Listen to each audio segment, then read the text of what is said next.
Assalamualaikum warahmatullahi wabarakatuh. Nama saya Julfa Minasari atas NIM 047 kelas AC. Di sini saya akan menerangkan tentang perbedaan perancangan sedia injeksi volume kecil dan volume besar dari aspek penggunaan klinis, formulasi, produksi, kemasan termasuk label dan evaluasi mutu.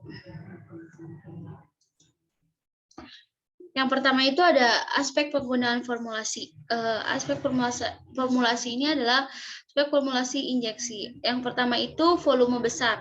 Nah, kalau volume besar ini sediaan parenteralnya diberikan dalam jumlah cukup besar, sehingga perlu diperhatikan parameter fisiologis dan parameter formulasi. Jika perlu diperhatikan sifat fisikokimianya seperti kelarutan, pengontrolan pH, dan pembawa injeksi. Kemudian ada volume kecil.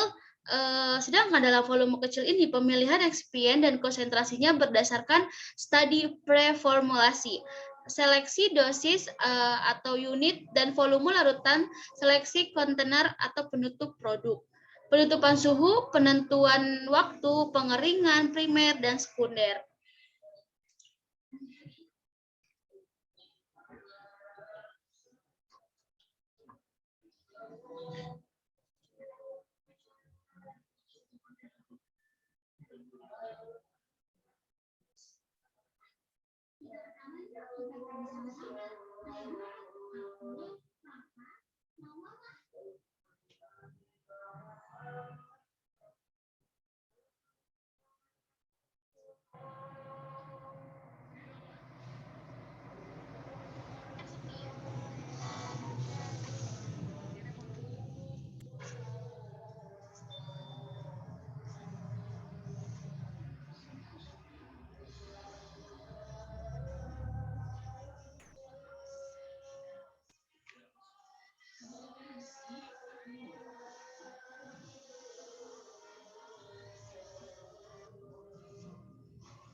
Penentuan waktu, pengeringan primer dan sekunder.